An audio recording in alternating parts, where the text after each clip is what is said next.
Whoops. Oh, there we go. At least Mark It's and I are gonna double head this one. So yep, ass to ass. No, that's next week. yeah, Um, This meeting is being recorded. Oh, I better watch what I say.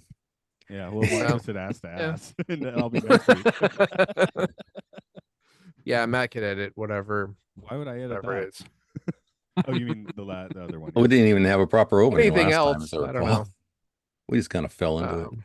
All right, proper opening. Welcome to Space 1999. That's not the name of The the foam. podcast. Sorry, I was gonna say the foam party for wait, did I Sorry, say space? you I said said it space. backwards. Welcome Yeah. to podcast 1999, the foam party for Space 1999. I'm your host, Mark Malik. Hi, I'm Matt Comages. I say my last name because you said your last name. Yeah, Coming back. and we have And I'm coming back, Brian, Brian who Clayton. may or may coming not back. have a last name. Yeah, okay, I'll I have a gave you last one. I gave you one. I gave you a Woo. name. Most The of his Anunnaki name. gods got 50 names. The more names you had, the higher ranked god you were. I think that's how it should work. Sure. Sure, yeah. And you're not a real god until you have 50 names. And Isn't if it like the Jewish God has a bunch of names, but then the Muslim God has none? something like that? I don't know. I just know the Anunnaki gods have 50 to 75 names. And if Maybe you have that's what I'm thinking 75 of. names, you're king god. Definitely more real the more names you have. Yes, yes. That's why the inhabitants of Moonbase Alpha are not gods. As far as I know, most of them they only have nicknames, do they? Pretty much.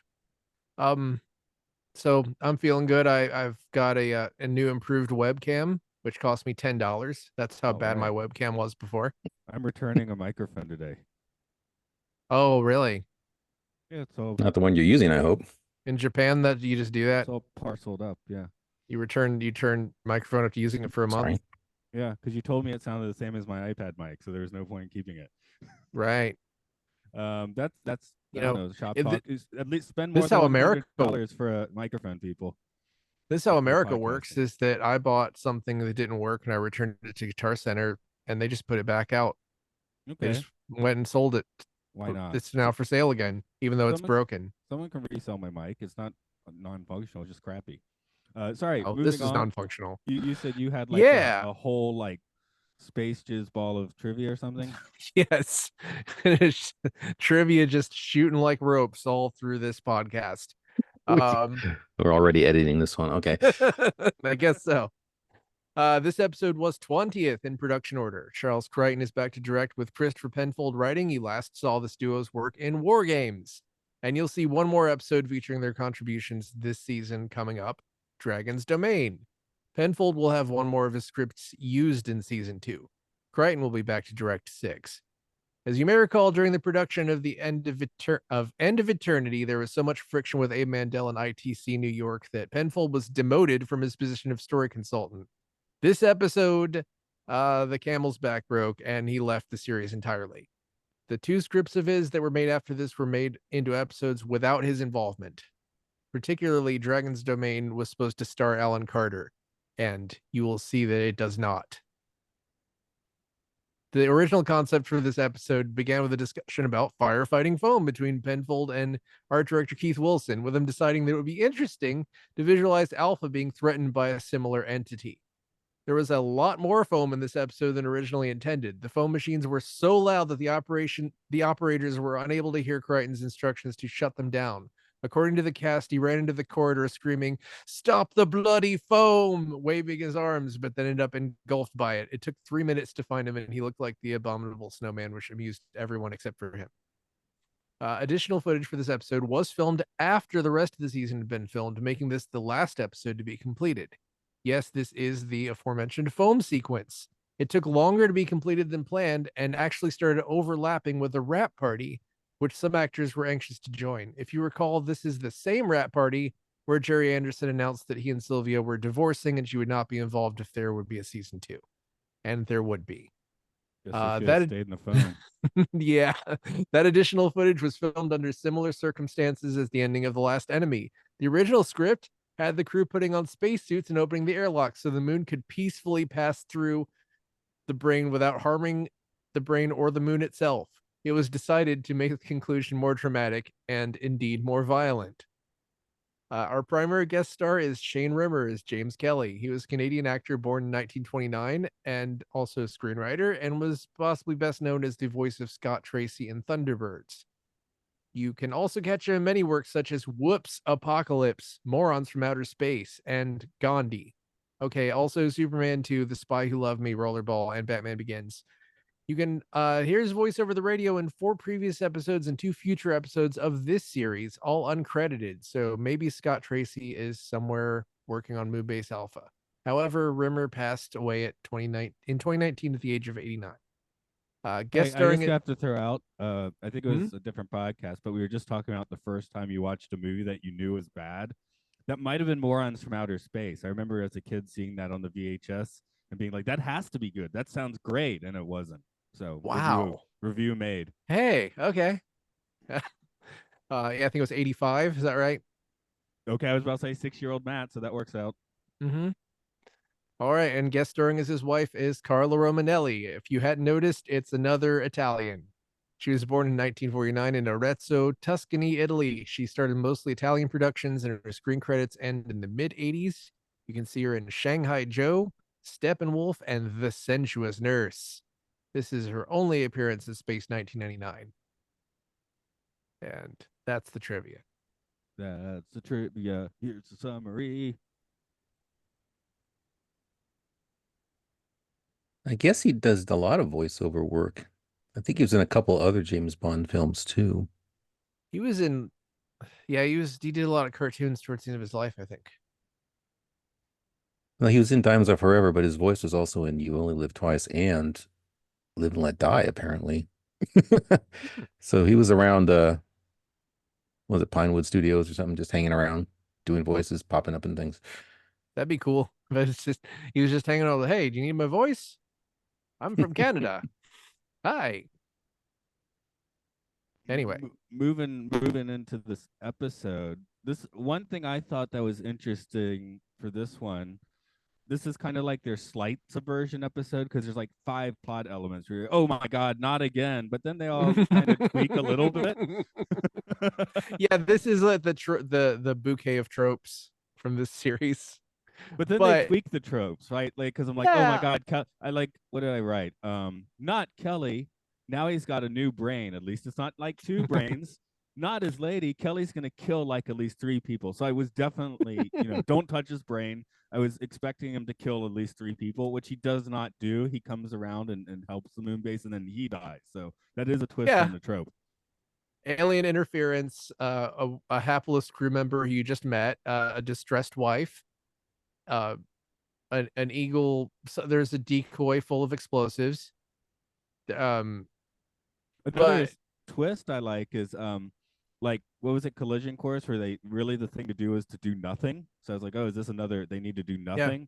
They need to do something. It's just, it's the aliens are having trouble communicating what they need to do, which I was like, that's good. That's because again, 20 minutes in, I was like, oh my god, it is every trope just playing out. But they all play out slightly differently. So I was hating this halfway through, except for the psychedelic stuff, of course, and then not liking it by the end. Yeah, that's about how I wouldn't say I hated it halfway through, but I was rolling my eyes real hard. But okay, then at the end, I could say I was rolling my eyes real hard. But then once everything gets, somewhat tweaked, I'm like, okay, that's cool. Maybe that's Penfold's like step out the door move. I don't know. But again, sort of like when he blew up all the Beethans, I was kind of like, I didn't even really understand that the brain was dead until at the end, John is basically telling Helena, don't feel bad. Think about all the people whose lives we ruined by destroying that brain. That was his thing. It's the thing he said to her to make her feel better was like, actually, we've just destroyed countless lives in this galaxy. Unhinged like 20 galaxies. Yeah, unfortunately, they were in a position where they just utterly failed the universe by not figuring out a way to stop their moon from going in a direction that they don't want to go in, which is exactly their thing, going somewhere they don't want to go. Yeah, so, and it's exactly the thing where it's exactly the kind of thing where it's like, this is the right. I know I do this a lot where I just try to dissect the writing, but this is straight up. They were written to be more violent because it was more exciting. And I guess it's like Superman killing Zod. It's kind of like, it would be cool if we just killed that brain. But it's like that's really hard to reconcile for me. Like they're not they really messed up bad. I don't know. Well, they couldn't really not mess up though. Again, they Yeah, can because only barely change your trajectory. So it's like you just write something in there so that they they were don't kill the committed to brain. failure. I don't They were know. committed to failure. They were committed to foam. It's foam party. That's it. And it Uh, was really cool. I don't I do not apologize for thinking of the foam stuff and the psychedelic colors and the brain death and all the like stuff flying through the ship was really cool. I you know, I it was Look, cool. It was cooler than war games to me. I don't know how you guys felt about that. as Well, I like far people as foam. kind of take the foam one of two ways. They either think it's really cool and bizarre like you did, or they think it's very silly that they're Yeah. wading through suds. The threat is suds, but you have to It buy kind of into is. it. Yeah, yeah. Yeah. what would you have soundtracked it with? They of course use Mars, which is usually just rewritten by somebody. See Star Trek 6 for the first one that comes to mind, but Yes. it's That been was done 8,000 times. Here's just I got the old Holst vinyl in the Yeah. back closet here. Let's throw Mm-hmm. that on. and that was probably So the first time I'd heard it. I didn't realize what it was because I was too young to know who Holtz was. But it sounded different, like a lot of episodes this season. Every so often, there's a piece of music that doesn't sound Barry Grayish, and later you find out, oh, it wasn't Barry Gray. So So my Yeah. question for you for soundtrack, they play it during the foam sequence, right? It's not Yeah. really a good fit. Most of the music I think would be a good fit was made much later. So my choice Mm-hmm. for scoring that scene, the foam party, would be Happy Mondays. Okay. What music do you want to put to the foam party? I mean, my first hmm. impulse is just disco. That's probably a terrible idea. That works better for the 70s. Well, Like the kind of fact we're like calling it a foam party kind of. I mean, they just play the theme song for the show. That would work fine, actually. yeah, that'd be cool. Well, again, it was kind of on the knife's edge about how seriously we're going to take this whole foam thing. So the music How choice about was kind of critical. I think actually using Holtz gave it some gravitas, yeah, that was a great idea, I think, because that was heavier music than was even played during, war games. And it needed some gravitas to, it is foam. The thing is, I think that it's cool looking partly just because I'm not used to seeing practical effects anymore at all ever. And foam really sort of has its own little physics. How about popcorn by Hot Buttered?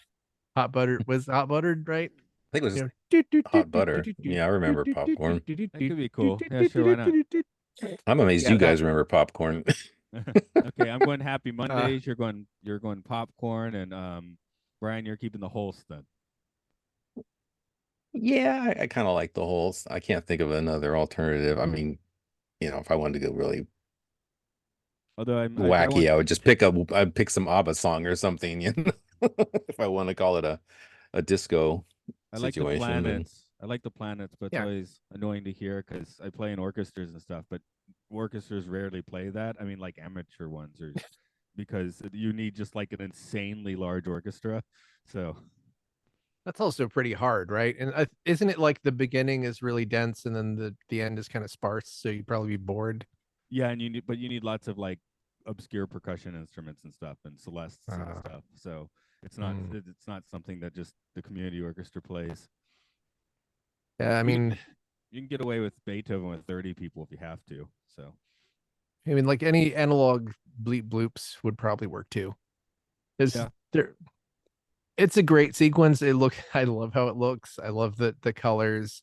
Even though I did call this correctly at the beginning of my notes, I bet there isn't even going to be a giant brain, and there basically wasn't. It well, you've wasn't already really a got brain. a giant brain. You missed it. You were in the hospital when we did the giant brain.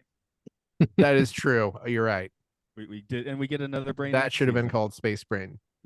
Again, the Or title we're going to itself. swap titles again. I bet Dragon's Domain doesn't have a big giant dragon in it, does it? Don't tell me, but I bet it doesn't. That's some rubber creatures. That's for sure. Okay. Well, I hope it does. I'm hoping for that.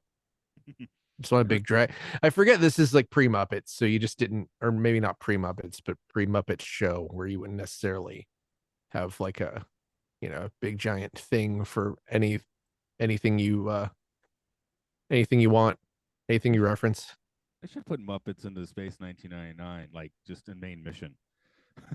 just Muppets in Space, the series, and you put like one human in it and make it Space 1999. I've said it before. I think Muppets in Space was my first sci-fi. That or Buck Rogers. I actually haven't seen that one. This is a post Jim Henson. Excuse me, Muppets from Space. No, Muppets from Space. I'm talking about Pigs in Space. Sorry, Pigs in Space was my first sci-fi. Yeah, I was going to say Muppets in Space is in the 90s, wasn't it? That was a date movie for me. Post Jim Henson. So a lot of the post Jim Henson stuff I just waited years to watch or never watched. Underrated though. I do like Muppets from Space. Yeah, I like Muppets from Space. I was way too much of a snob, and also it was one of those things where sometimes when one band member dies, I just would stop listening to the band. But it's like Muppets had a lot of performers. It wasn't just Jim Henson doing everything, Yeah, you're such a Fairweather fan. I am. Absolutely. I stopped listening to Metallica immediately when the Black Album came out. Right. So, what if Space 1999 had a Muppet character like Pilot and Farscape? That's what I'm saying. No, just everyone at main mission behind consoles is a Muppet. That's what I want. I think this is what should happen. No, this is what though it should be is that every week the red shirt or the named character who dies is always a Muppet and everyone else is a human. Just reverse the formula. So in this one, Kelly would have been the Muppet. Yep. Mm-hmm. And his Italian wife Muppets in Space 1999. Muppets in Space 1999. There you got your reboot. Yeah. Yes. So his hot Italian wife would be like, like her mouth is just flapping. You were mentioning how Alan Carter was supposed to be the lead of one of the later episodes. Dragon's Domain. Yeah. Yes, thank you. I thought Alan should have been Kelly in this one. And I mean, you don't kill him at the end. That's the difference. But that would have made a lot of sense to me because it's an Eagle pilot. He seems to go nuts. I mean, then I guess maybe they wanted us to feel like he was going to kill like 3 people, which I did. Which if it was Alan Carter, kill 3 people and then get you don't come back from that as a star of the show. but Kelly didn't do that. He just threw Landau across the room, Koenig across the room. That's not a bad idea, except for the parallel between Ringing Around the Moon in this one, where cast member is taken over and goes to the computer wall and starts typing very fast. Right. Well, now it's Kelly. It's still a moon base. Everybody loves Kelly. They're like, oh my God, not Kelly. Oh my, we let Kelly die. How could we do that? Kelly is not Kelly. Yeah, he's like Poochie. He is like Poochie. No. In fact, I don't even know if his name is James or Patrick. Kelly? In the book, his name was Patrick. You said his name was James in this episode. It's like that was a rewrite somewhere. Maybe Patrick Kelly was just a little too on the nose.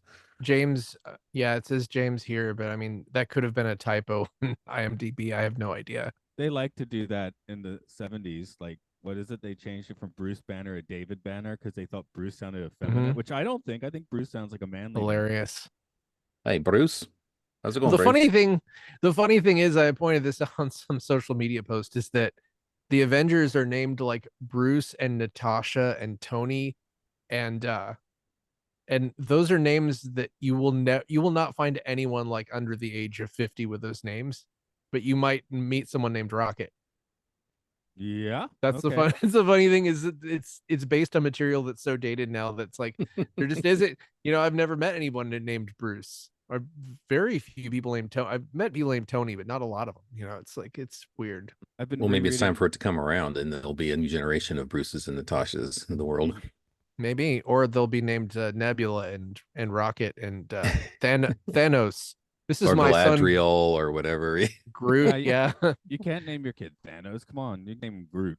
No, actually, I mean, do you know how many Khaleesi's there are right now? Oh God, yeah, I was just thinking of that. In Japan, it's actually illegal to name your child Akuma, which means devil, and use that. Wow. Damn. So wait, if I named my son Akuma after the Street Fighter character, and I brought him to Japan, would people be like, people be weirded out by it? It probably depends what the kanji is. Okay, that's interesting. Well, you know, the name Damien kind of went out of style after Omen 3 or whatever, Omen 2. Yeah, I was about to say Yeah. Damien's kind of the Akuma in the States or whatever. So, or I've never met anyone Zacharias, named excuse me. Satan or Lucifer.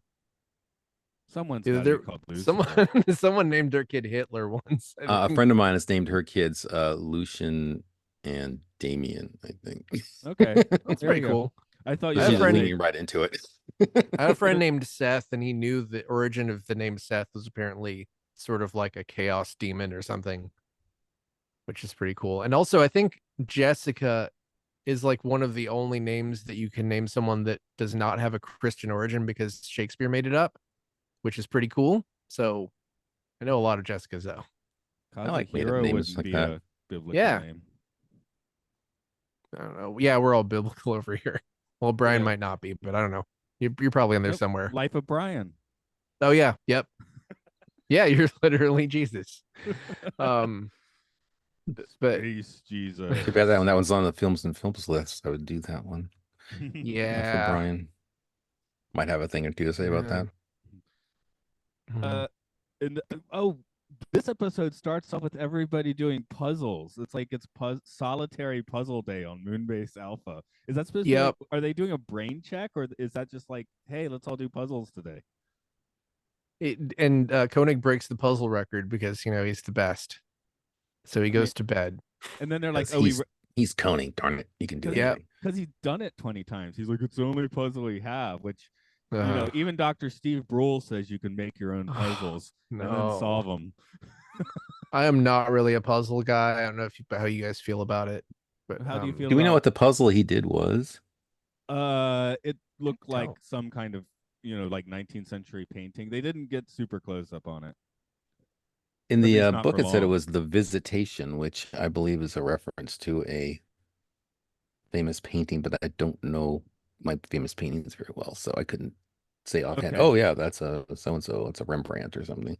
Okay, that's a little earlier, 19th century. But yeah, that's the vibe I was getting. But yeah, they didn't focus on it very long.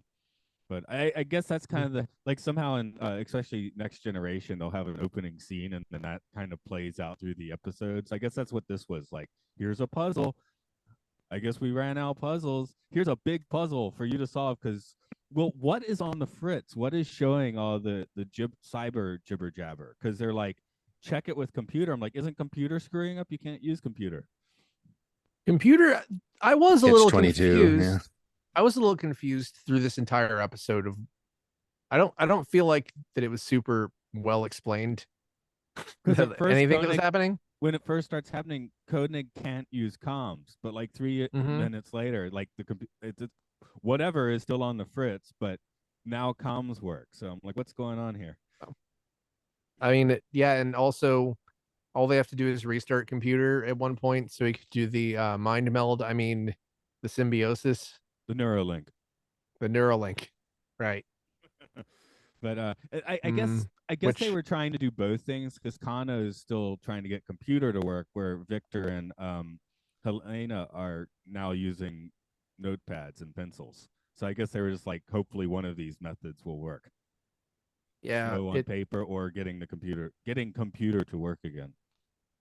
It felt like a real like shotgun approach, and then everyone was kind of super desperate through a lot of this, and then when it came time to do the murder the brain, everyone was just incredibly precise with everything. It's just kind of crazy itself. Oh, there's another trope this week, isn't it? They pick up the weird thing and put it directly into Moonbase Alpha. Yep. That's never a good idea. Why do they keep doing that? 328 tons. So, like, man, they have an amazing crane there. I guess it's the moon. To turn the gravity generators down, John. Know to get this in here. I'll do one of my straight note reads here. No biohazard gear. Why don't you touch it as much as you want? Koenig, stop touching it. It's organic. Stop touching it. Even after they start talking about how it's got like the human remains and he's still touching it. I'll throw in my favorite line of the episode is when Kelly says, "Don't touch my brain." Oh God, yeah, that is my favorite line as well. Yeah. I thought you were gonna start the episode by shouting that, but yeah. That's the first thing I think when I come to is don't touch my brain. Don't touch my brain. And you know, of course I sort of thought that it was like, well, the thrust of this episode was going to be that the space brain was Kelly's brain, but it wasn't. There was an external brain. Yeah, So it's a space Which brain. looked nothing in like a brain. space. which looked nothing like a brain, but it looked cool. It looked cool. Oh, it looked awesome. Yeah, I love Well, I was saying before you came onto the Zoom, it looked like you know, the black light geodes in a science museum, geology it. mineral museum. It looked like something that would be hanging from the ceiling at a club where you were having a foam party. So how many foam parties have you guys been to? I don't think I've actually been to a phone party, to be honest. No, Seems not too me. wet. I don't want to come out wet. I've been to a lot of them. It's really fun. I think, even though definitely people were, you know, having sex in it, but I mean, whatever. I mean, it's probably not safe, but it was just really Well, if fun. they're having the rap party next door, I guess people were probably doing it in here too. Yeah, everyone the except Andersons. for the Andersons. Yeah. Do you guys think that there's something I love thinking about stuff like this.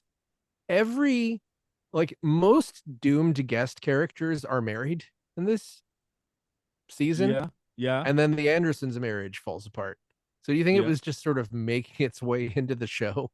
Like every the wife is always upset, and then the husband goes and just burns out. Well, they're not The getting Andersons, divorced. On the yeah, show, the I mean, Andersons' wedding marriage didn't end with someone dying from some strange Well, alien. or I mean, did it's, it? you know, a metaphor. I love the idea of things like that, like the just reality making its way into the fiction, like in the movie Existenz. You guys seen that? I saw it with you on opening night, and that's the last Uh, time I saw it.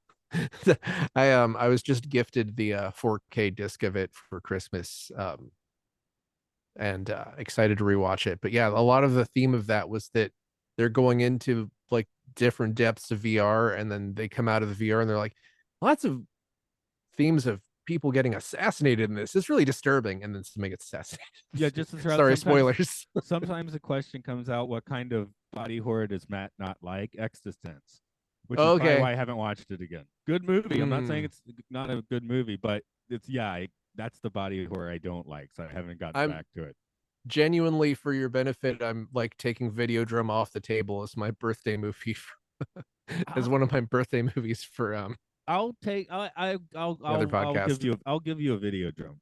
I agree that also has stuff that I don't like, but I will. Yeah. That one. I mean, let's face it. That one's a better movie, I think. I think it's better than Existenz. It's also better than most of the movies on the good list, but Yeah, that's just my so- opinion. But I have a lot of Keep other that one. stuff. I'll watch Videodrome. I'll even watch Okay. Existence. I'm just saying that's the kind of body horror that Yeah. isn't my favorite. You know, I Yeah, get creeped I- out when I watch something. Like, yeah, and here it's just foam horror. I guess that's fine. Some people don't like I believe it's dyspraxia, where it's a condition where you just cannot handle touching styrofoam.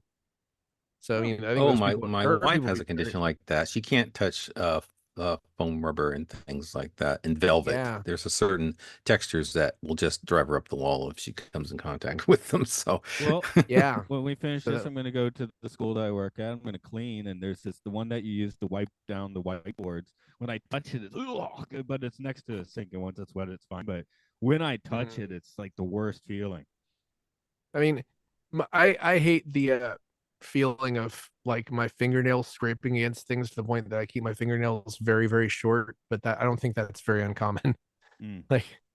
Like fingernail chalkboard stuff very upsets me a lot. But you I know, guess it's how some people can't stand it when you eat on mic, which I guess I've never done because I have to hold my mic with one hand. So if I had like a Yeah. sandwich in the other hand, well, and actually I could like back out and I could eat on mic because like right off mic and it would be fine. But I I don't. mean, I would do it for a joke, like Luke does sometimes. But you know, well, I found the painting, by the way. It's by Roger van der Weydens, It's in from the 17th century Right. then. 1400s, so 15th century. Wow. Okay. Ah, Way back okay. If you look in the chat, you'll see the picture Yes. that Koenig was doing. I can't find the full Huh. painting, but I found the close up of the Virgin Mary in the Yeah. middle and everything. So yeah, that was it. It looks like a metaphor for divorce. Just kidding, it doesn't. But I wish it did. I'm just wondering if that was like a commercially available jigsaw puzzle, if you can still find it, because that's a very obscure Space 1999 prop. Do you think we should just buy a bunch of them like wholesale and then put the Space 1999 logo on them and sell them as merch? There you go. Yeah. ITC will not mind at all. Yeah. So another thing that's a running theme that I wanted to point out is that we did talk about how Matt, you suggested that Alan would have been better for this than Kelly, and I agree. But it seems like, with the exception of The Last Sunset, every episode of this has had basically one or two guest stars, but one major guest star. Usually, Right. this is like a Lou Grade thing, because The Muppet Show is also one guest star every time, and then The Prisoner usually every time had a different number two. Usually was Most of the someone of time. note. Yeah. Is this sort of a formula at this point that we get one guest star? I don't know if that's going to continue in season 2 or if that's going to be. Are you think saying Lou is that Grade- unique to him? It seems like just sort of a thing. his thing. Yeah. I mean, I guess. Yeah. I mean, he probably had a big Rolodex. That's one of the reasons Henson, hitched his wagon to Lou Grade, that they could get the guest stars, right? So, but that's the thing is that plus the Italians, you got a lot of guest stars. Yeah, but it's the thing is that I feel like The Last Sunset was really refreshing because we just spent some time with our principal cast, right? And granted, nobody died because there's no guest star to kill, but yeah, they don't have a red sleeve tunic specifically for the guests. Paul like was red shirts. reborn in The Last Sunset. Well, Paul's the only one that has a red sleeve, right? Because he's the controller of the main mission. I think he's the only one. I do remember his sleeves kept changing color in that one episode where he's fighting people in his collision course. There's like his stunt double had orange sleeves, I think. But, yeah, where it changes a little. We only have one We only have one outfit with red sleeves. Did they have? They have like orange and yellow sleeves too. Interesting trivia that I left out is that they actually had so few spacesuits that Xenia Merton had to pass her spacesuit to, I think, to Paul, because like basically one of them had to jump out of the shot and give their spacesuit to somebody else during the foam scene. Right. Which is funny because how short she was compared to him. Yeah. Well, it was an uncomfortable shot, I guess. Yeah, I didn't go back and look out for the details in the scene or anything, but yeah, that's partly because the trivia took so long that I ended up just dumping it out. We do seem to be like, I don't know, smack talking this episode a lot, but I should note that I quite enjoyed it. No, I liked it. Once I realized that we were going to not just do every trope the same. That is, I mean, to me, it's like you could just have taken episodes out that did this not as good. A couple of them. You know what I mean? I think one of the things that sold it was Martin Landau kind of just, did one full on Koenig there toward the end, bossing people around. Hey, do this, do that. We got to do that. And telling people what to do and being a commander. So that kind of led some more seriousness to it. I was gonna kind of bring up in terms of some of those little foibles or the red orange sleeve thing. When did people start having like dedicated continuity people on set? Was that something they even had in the 70s? Maybe that's a question maybe nobody knows the answer to. I would guess not, but because now they're like they're sticklers for that. So, and I guess the other thing I was thinking with guest stars is now that TV's become so much serialized, when you have a guest star, they need to be around for a couple episodes, Mm-hmm. So they seem they're not a main character, but they seem a little more like baked in while they're there. Whereas someone like this just I wonder if there was like an era of the continuity person where they realized we need continuity, and then now in today's world, it's like we'll fix it in post with CGI, so we don't care. Well, that's still pretty expensive, and I think they had to have continuity people for just filming stuff out of order and making sure that you're not wearing your night. Right. Whatever your pajamas in the daytime or anything like that. And that blood splotch on your forehead's in the same place that it was yesterday. Yeah, but I would bet it's something like the person doing the costumes or makeup is doing double duty with that. I don't I don't Yeah, know if they maybe had that's a like an ton of people. assistant director job or something, you know. Yeah, I But don't now it's know. more of like a dedicated thing, I guess. Every time I've worked in film, I've tried to do everything I can to not be like present on set because I hate it. I hate the stress of everything being super like important and down to the wire the whole time. So I just avoid any job that would take me to a set while it was shooting. So yeah, Okay. no, thank you. Until I just become a director and I can basically do whatever I want, then I'll be on the set. So I Don't we just want know to a go director or straight two? there. Yeah, I know. I We should know bring Andrew or several. somebody in and ask him that question. I mean, yeah, a director friend of mine is who I work with a lot is the one who gave me the Existence disc. His name's Brian. Hey, not Hey, you though. Should ask him how he feels about Life of Brian. We were talking a few weeks ago about sorry, I'm changing the subject, but Good, do it. Victor's bizarre leaving Alpha speech a few weeks ago, and I thought Koenig's speech in here was like a bizarre airplane turbulence speech, basically. It was so weird. His voice did something where he was like, yeah, he was trying to do like an Ian Curtis voice or something. It was so strange. That I guess. Well, I wrote bizarre airplane turbulence speech. I was like, Moonbase Alpha, folks. We're going to be experiencing some death and eternal destruction. You know, something like Well, that. in general, he was more whispery this episode, and I think maybe the last one and the one before that, He screamed too much, maybe, and he lost his voice. it could have just followed you could a lot of times this kind of thing, it follows a trajectory. You hit a high and then you hit a low. It's like all the middle replacements records, Paul Westerberg is screaming, and then at the end he's just sort of singing like this because he destroyed his voice. He has been a lot less screamy recently. Is that okay, Mark? Uh-huh. I mean, it's okay. He's Okay. whispering is intense, and that is acceptable. It's not maybe not as fun as screaming, but it still is it's something. Oh, by the way, you mentioned Ian Curtis. Last week Mm-hmm. at work, I get a message that we need. I make the music for the little kids classes, and they're like, we need a one for we do jumping jacks at school quick. So I was like, I'll try and get it done before my lunch break. All I had was a 12-string acoustic guitar, a drum, and a drum machine and synthesizer on my iPad. And it came out sounding like the Ian Curtis children's album, which I thought was kind of fun. You need to stop playing with your friends' toys. Give them back.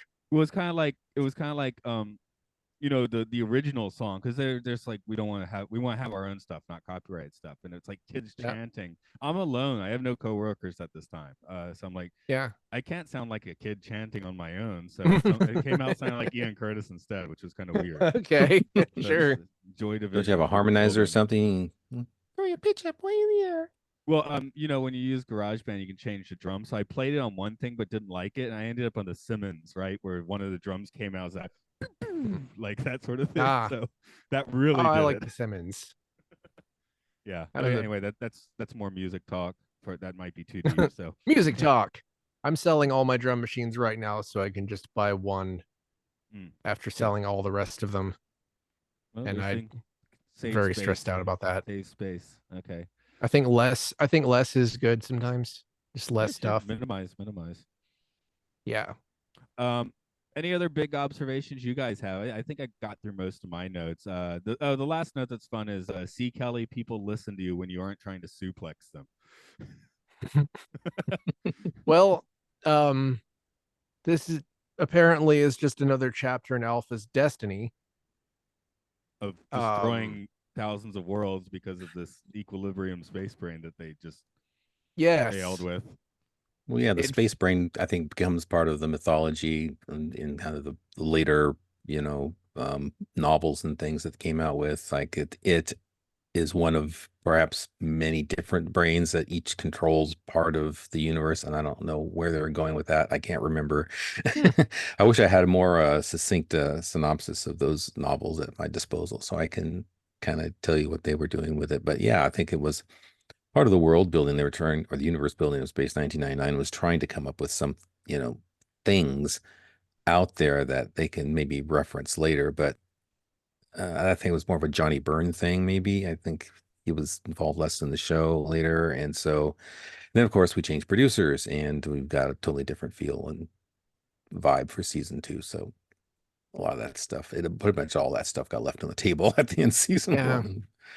I mean, I like the space brain. I don't know how they would. I don't know how interesting it would be if there was just another space brain later, because the brain just communicates by showing cool CGI graphics, 70s CGI graphics, and making a man go insane. CGI.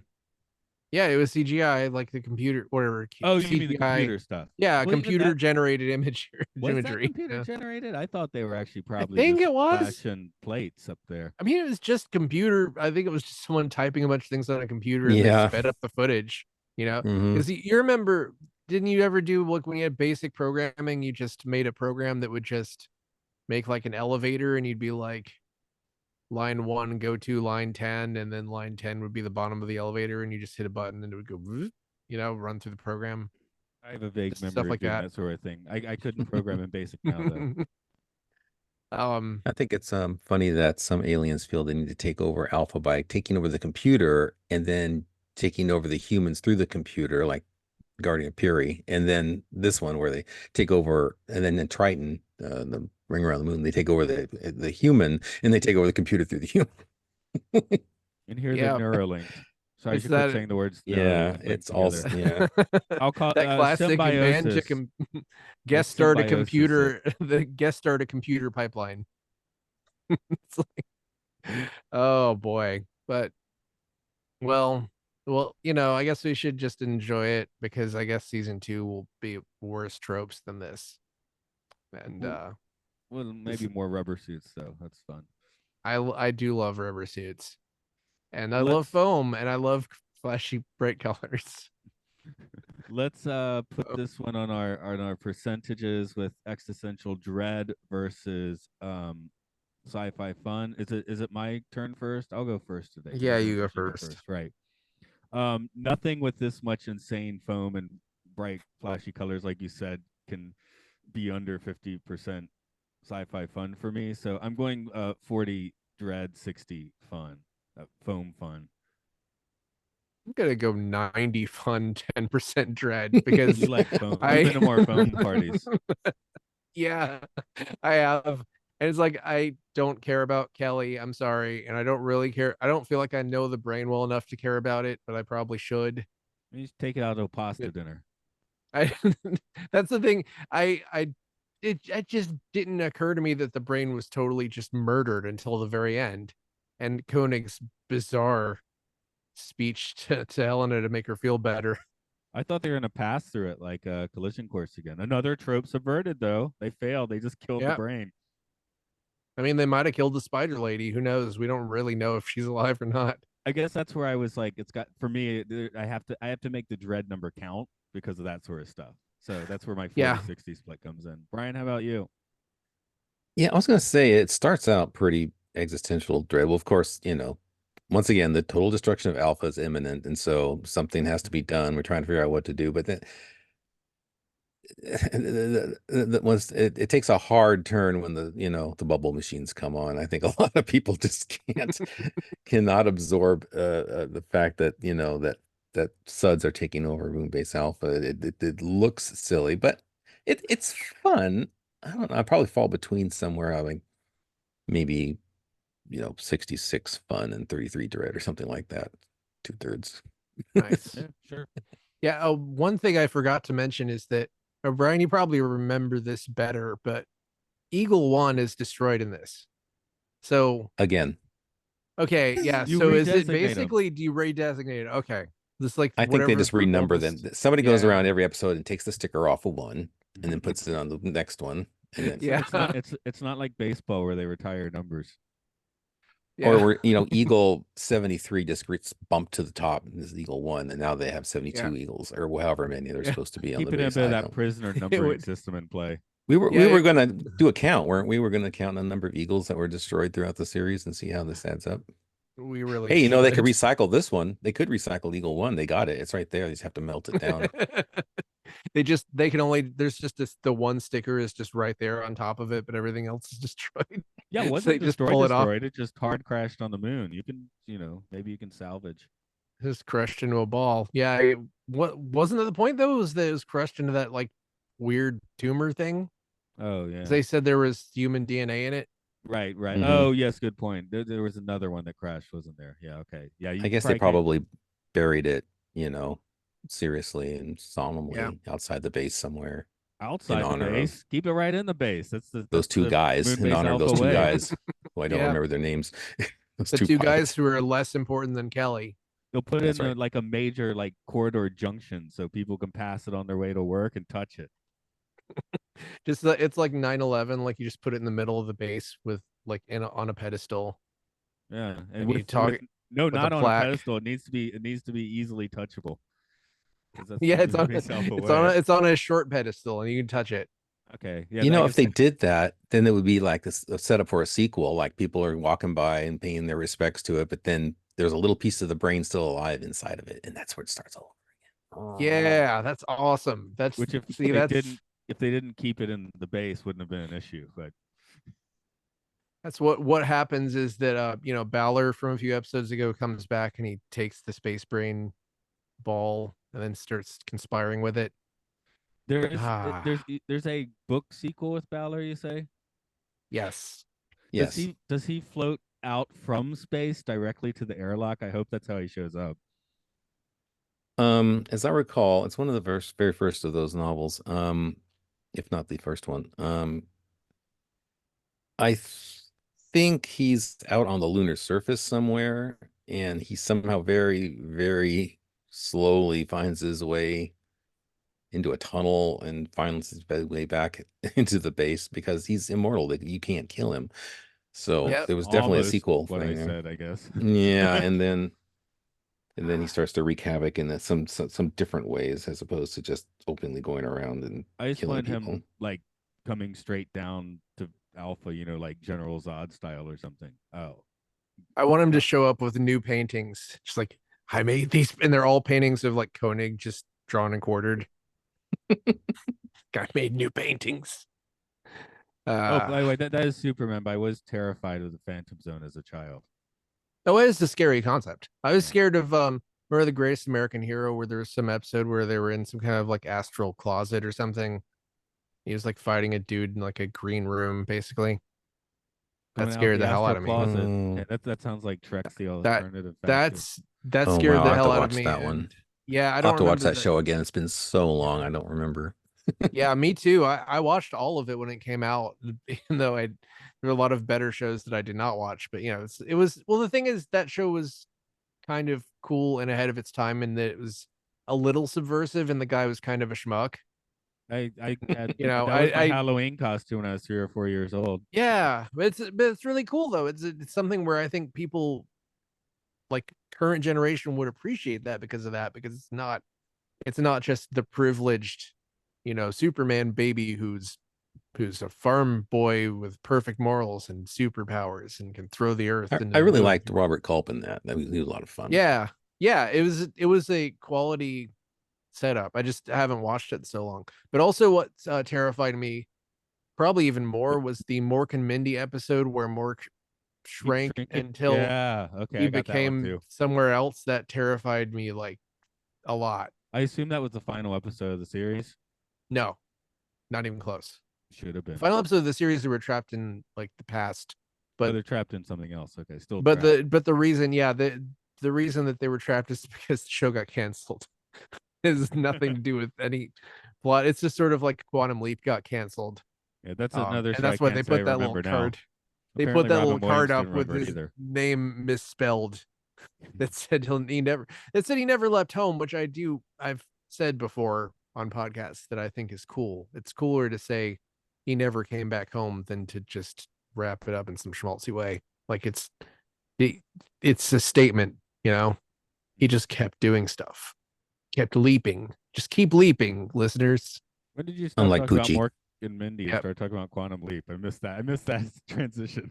Another ending that happened because the show was canceled. Right. Another widely considered unsatisfying. But then there was the whole urban legend about the deleted footage where Dean Stockwell was with his wife and he said he was going to get Sam back, and it turned out to be real.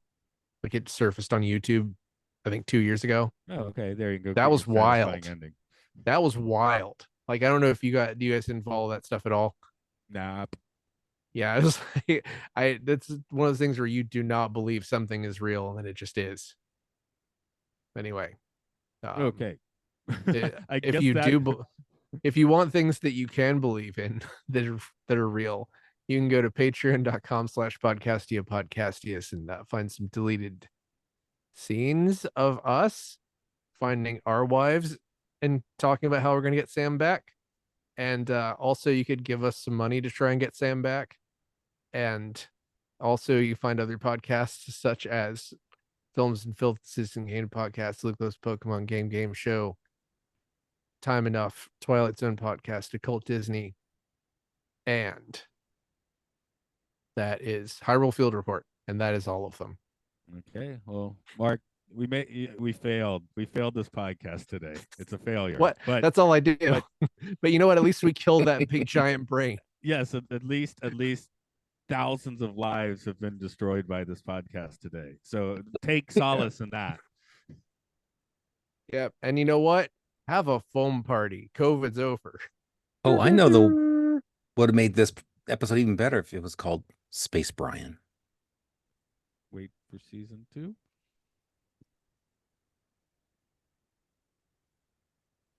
Okay. All right. As it cuts that one. I'm going to stop. I'm just going to hit a stop recording for this because